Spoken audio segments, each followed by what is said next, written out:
Suddenly, you are not hearing much about the Nikon Z6III, but I have heard some conversation and it's quite interesting. Let's talk about it.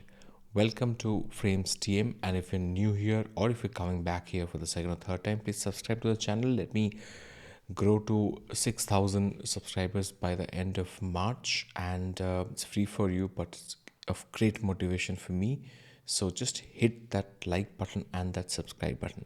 Now let's get into the conversation. Before I tell you about what I've heard, let's take you through the important bits and pieces of news that you've heard about the Nikon Z6III previously. We heard that it's going to have fantastic video features like 6K 60, 4K 120, and also 12-bit NRAW. Initially, in the first set of news, we didn't hear about the 12-bit NRAW, but then later on, we did hear about the 12-bit NRAW as well.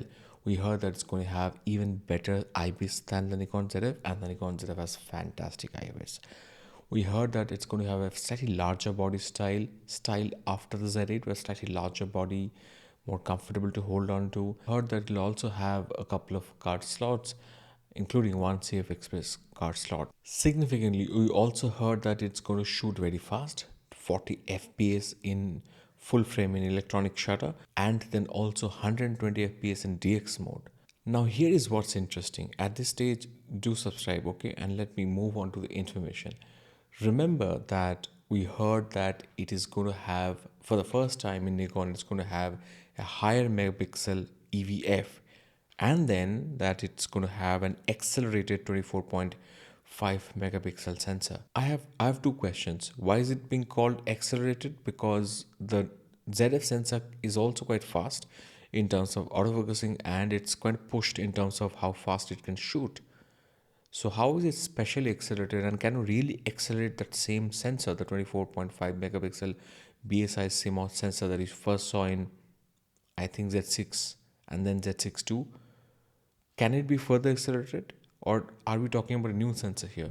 Second question, do you need a higher resolution EVF if you have the same resolution sensor, and that's 24.5 megapixels? I actually have an additional question. That is, do you remember that Nikon at some point said that they're going to not have a 24 megapixel body after the Z6II?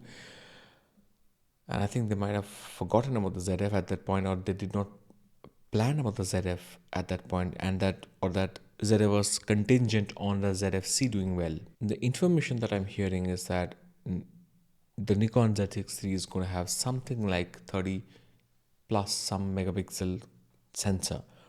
That's very significant because there is no other camera that can do 30 plus megapixel in stills, and then it can still do so much in video, like 6K 60, 4K 120.